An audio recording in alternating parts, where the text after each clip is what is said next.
అందం, ఆరోగ్యం, ఆత్మవిశ్వాసం అనూస్తో సాధ్యం. ట్రాన్స్ఫర్మేషన్ సర్వీసెస్ పైన ఫ్లాట్ 50% డిస్కౌంట్. అనూస్ సిన్స్ 1982. నమస్తే రమగారు. నమస్తే జయ. రమగారు, ముక్కోటి ఏకాదశి దగ్గరలోకి వచ్చేసాము. మరి ఆ రోజు యొక్క విశిష్టత, మనం ఏం చేయాలి, ఎట్లాగో స్వామివారిని ఎలా దర్శించుకోవాలి ఉత్తర ద్వార దర్శనం చేస్తాం. ఈరోజు వైకుంఠ ద్వారాలు తెరిచుంటాయట. ఎవరెవరు స్వామిని ఈ రోజున దేవాలయ దర్శనం చేస్తారు, విష్ణువాలయాలు ఏ విష్ణువాలయాన్ని దర్శించినా కూడా మోక్షం వస్తుంది అని చెప్తారు. అంటే మళ్ళీ కార్తీక పురాణంలో లాగా ప్రశ్నలు ఉంటాయి, అప్పుడే వచ్చేస్తాయా, అలాగే వచ్చేస్తుందా, ఓసారి చూస్తే వచ్చేస్తుందా అని. ఓసారి చూస్తే రాదు, కానీ అవకాశం వస్తుంది. మనం ఒక ఊరు వెళ్ళాలి, బస్సు ఎక్కాలి. అవును, మీ ఇంట్లో ఉంటే బస్సు ఎక్కుతావు, నువ్వు బస్ స్టాండ్కి రావద్దు, రావాలిగా. బస్ బస్ స్టాండ్కి వస్తే 36 బస్సులు ఉంటాయి. ఏదో ఒక ఊరు వెళ్ళేందుకు ఒక మార్గం కనిపిస్తుంది, అంతేగా. అది అట్లా ఆలోచించాలి. అది ఈ అన్ని బస్సుల్లో ఏదో ఒక బస్సు నీది. నువ్వు మోక్ష ద్వారానికి బస్సు ఎక్కుతావా, ఇంకేదైనా పక్క ఊరికి బస్సు ఎక్కుతావా, అది వేరే కథ. మనకు కావాల్సినవి ఏవైనా. కర్మక్షయం జరుగుతుంది. మనం ఎన్నో రకాలు చేసుకొని ఉంటాం కదా, అవి తగ్గుతాయి, వాటిని ఖర్చు పెడతాం మనం. స్వామిని దర్శించడం వల్ల పుణ్యబలం పెరిగి కర్మక్షయం అవుతుంది, కర్మలు నశిస్తాయి. కాబట్టి తప్పకుండా ఈరోజు ఏకాదశి నాడు ఏం చెప్పబడిందో అది ఆచరించాలి. ఇప్పుడు ఏమిటి ఏకాదశి, ఏం చెప్పబడింది? ఏకాదశి అత్యంత విశేషమైన తిథి విశేషంగా చెప్తారు. తిథులు మనకి పాడ్యమి, ప్రతిపత్తు మొదలు పెట్టుకుని అమావాస్య తర్వాత వచ్చే తొలి రోజు నుంచి ప్రతిపత్తు అంటారు, లేదా పాడ్యం అంటారు. ఈ తొలి రోజు నుంచి 15 రోజుల పాటు వరుసగా తిథులు నడుస్తాయి, రోజుకొకటి. ఒక్కొక్కసారి ఆ తిథి చిన్నదవ్వచ్చు, ఒక్కో తిథి పెద్దదవ్వచ్చు. ప్రథమ తిథి మొదటి దాన్ని పాడ్యమి లేదా ప్రతిపత్తు, తర్వాత విధియ, తదియ, సవితి, పంచమి, షష్ఠి, సప్తమి, అష్టమి, నవమి, దశమి, ఏకాదశి. 10 రోజులు ఎట్లా ఉన్నా ఈ 11వ రోజు అత్యంత విశేషమైన రోజు చెప్తారు. ప్రతి తిథికి దాని విశేషం దానికి ఉంది. ప్రతి తిథికి ఈ తిథులన్నిట్లలో చతుర్దశి దాకా ఉన్న తిథులలో అత్యంత విశేషమైన తిథి, మనకి మోక్ష మార్గాన్ని చూపించేది ఏకాదశి. ఈ ఏకాదశి అనే తిథి స్వరూపము సాక్షాత్తు విష్ణువంశ సంభూత. విష్ణుమూర్తి మురాసురుడనే ఒక రాక్షసుడితోటి యుద్ధం చేసి, ఆ యుద్ధకాలంలో వాడెప్పటికీ మరణించకపోతే అతను జలాశయంలో దాక్కుంటే ఈయన ఒక గుహాంతర భాగంలో నిద్రించాడట, అలసిపోయి. విష్ణువు కూడా అలసట ఉంటుందంటే ఉంటుంది, జగన్నియామకుడు అయితే మాత్రం ఆయనకు అలసట ఉండదు అనుకోవడానికి వీలు లేదుగా. ఏదో కారణంతో అలసిపోయాడు. ఆయనకు ఒక ఇంత విశ్రాంతి తీసుకుంటుంటే ఆ మురాసురుడు నీటిలోంచి వచ్చేసి గుహాంతర భాగంలోకి ప్రవేశించి విష్ణువు మీదకి ఆయుధం ఎత్తాడు. అయితే ఈ నిద్రలో ఉన్నటువంటి విష్ణుమూర్తి శరీరంలోంచి ఆయన యొక్క అంశాస్వరూపం, ఒక కళ ఆయనలోంచి, విష్ణు కళ ఒకటి బయటకు వచ్చి మురాసురుణ్ణి సంహరించి, ఆ వచ్చిన కళ స్త్రీ స్వరూపంలో ఉంది, ఒక కన్యకా స్వరూపంలో. తనలోంచి బయలువడినటువంటి ఆ విష్ణు కళకి ఏకాదశి నామధేయం చేశాడు విష్ణువు. ఆయనకి అత్యంత ప్రీతిపాత్రమైన తిథి స్వరూపాన్ని ఇచ్చాడు. దానికి రోజులలో, మానవులు గణించేటువంటి రోజులలో ఒక రోజు నీది. నీ రోజున నన్ను స్మరించిన వాడికి మోక్షం లభిస్తుంది, నీ రోజున నా కోసం ఉపవాసం చేసేవాడికి మోక్షం లభిస్తుంది, విష్ణు సాయుధ్యం లభిస్తుంది అని ప్రపంచం మొత్తానికి అవకాశం ఇచ్చాడు. ఈ ఏకాదశి నాడు ఉపవాసం చేయటం, పైగా ఈ తప్పించుకున్నటువంటి, మరణించినటువంటి మురాసురుడి యొక్క సహస్రాంశం ఒకటి ధాన్యంలో దాక్కుంది, బియ్యం అని చెప్తారు, అది వరి బియ్యంలో దాక్కున్నాడట. అందుకని ఏకాదశి నాడు ఎవరైతే బియ్యం తింటారో వాళ్ళల్లోకి తామసిక అంశ, ఈ ముర అంటే వాడెవడో ఒక వ్యక్తిగా చెప్పడానికి వీల్లేదు. ఈ రాజసిక తామస గుణాలు, వరిషడ్వర్గాలు మొదలైనటువంటి తామస శక్తులే మురాసురుడు. ఆ తమస్సు బియ్యంలో ఉంటుంది ఈ రోజున. ఇప్పుడు మనం ఎట్లా లెక్క పెట్టాము, చంద్రుడి తాలూకు 10 రోజులు, 11వ రోజు ఇది. చంద్రుడి కళ పెరిగిన 11వ రోజు. ఈ 11వ రోజు మనకి పంటలు పండటానికి కారణమే చంద్రుడు, సూర్యుడే కాదు, చంద్రకళ కూడా. చంద్రకళ కూడా పంటలు పండటానికి, ఆ మనకి వాతావరణంలో ఉండే తేమ శాతం చంద్రుడిది, తేమ, ఆ తడి, మాయిశ్చర్ చంద్రుడి వల్ల వస్తుంది. ఇప్పుడు ఈ చంద్రుడి కళలు పెరిగేటప్పుడు ఈ 11వ రోజు నాడు ఆయన వల్ల పుట్టేటువంటి ఈ ధాన్యాన్ని గనక తింటే మందత్వం కలుగుతుంది మానవులకి, బద్ధకం పెరుగుతుంది. అందుకేనా? బద్ధకమే తమస్సు, ఓ. నిద్ర, అదంతా చీకటి కదా.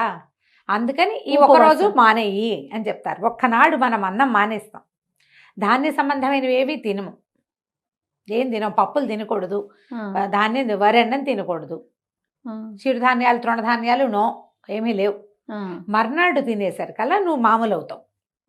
ఈ ఒక రోజు తప్పించటానికి ఈ రోజును పెట్టారు. 10వ నాటికి దాంట్లో వచ్చేటువంటి ఆ ప్రత్యేకమైన తమస్సుని జయించటానికి ఈ మన ఏకాదశి నాడు ఏమి తినకండి, ద్వాదశి నాడు అన్నదానం చేస్తాం, మనము తింటాము, ఇతరులకి భోజనం పెడతాం. ఇది మంచిది. ఇదంతా ఒక లెక్క ప్రకారం ఈక్వేషన్ ఏదో డిఫరెంట్ గా లేదు. మనము ఆరోగ్యపరంగా చాలా మంచిది ఫాస్టింగ్ ఉండాలనుకుంటాం, దీని వెనకాల ఆధ్యాత్మికత ఉంది, సైన్స్ ఉంది, సైన్స్ కూడా ఉంది. అందుకని ఉపవాసం ఉండి దీనికి మళ్ళీ ఏకాదశి తాలూకు ముందు భాగమైనటువంటి దశమి నాటి రాత్రి కూడా అన్నభోజనం చేయకూడదు, ఫలహారమే చేయాలి. అదొకటి.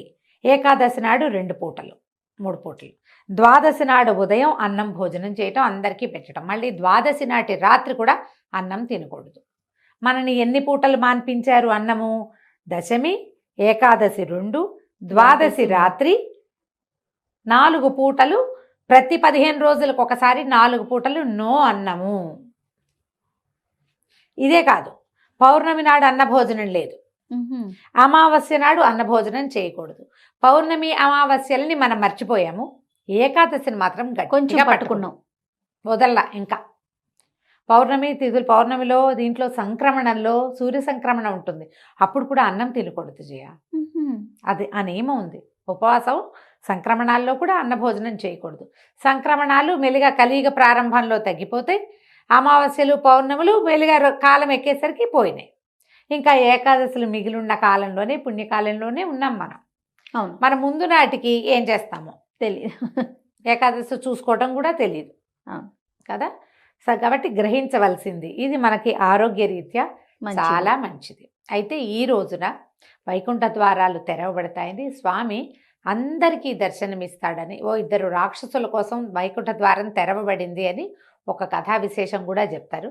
అయితే 3,000,000 దేవతలు స్వామివారిని దర్శించడానికి వచ్చారట, వస్తారు. అప్పుడు ఎప్పుడైతే మనం ఈ వైకుంఠ ద్వార దర్శనం, దేవాలయాల్లో కూడా ఉత్తర ద్వార దర్శనం చేయిస్తారు.